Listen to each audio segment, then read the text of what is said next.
Those of you who watched my video on One Dark Window by Rachel Gillig know that that book made me really angry, even though in the end, I kind of liked it. So now I've read the second book, Two Twisted Crowns. So am I still mad at Rachel Gillig, or did Rachel Gillig make me glad?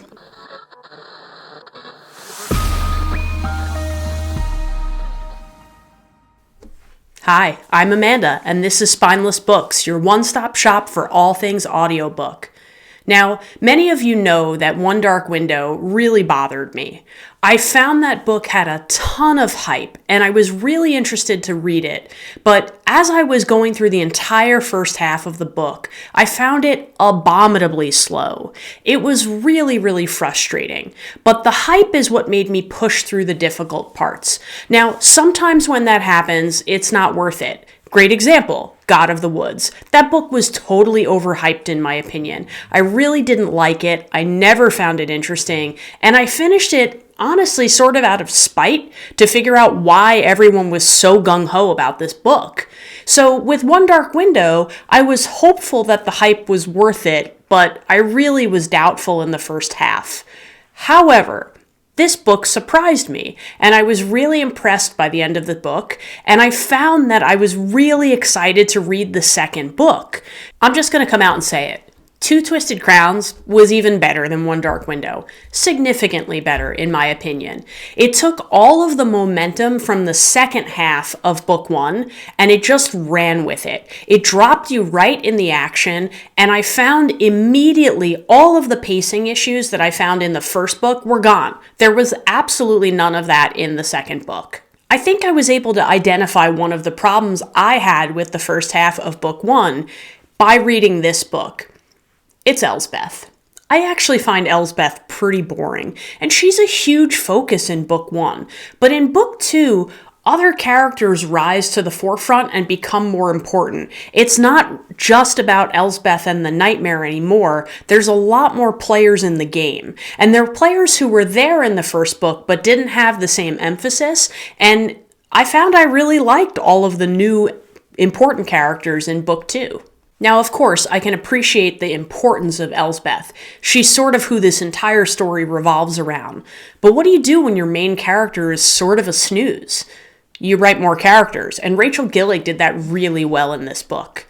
Elm and Ione rise to the forefront in this book, and Raven is still around and important, as is the nightmare, but Elsbeth is kind of like really minor in this book, and I think that helped this book a ton. I found Elm and Ione really interesting. Now, I can't say for certain that they were likable as people, in my opinion, but they're definitely likable as characters. They were characters who I wanted to know more about, and I was really intrigued by Ione's sort of influence of the Maiden card and how that impacts her.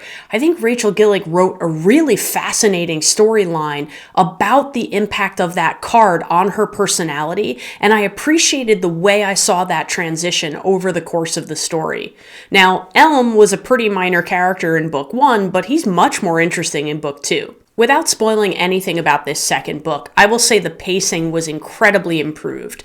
I really think it was much better than the first book, and the storyline kept me engaged from page one all the way to the end. When I listened to One Dark Window, I found narrator Lisa Corleone's voice kind of irritating. But actually, I was able to identify exactly what it was that bothered me by listening to her again in Two Twisted Crowns.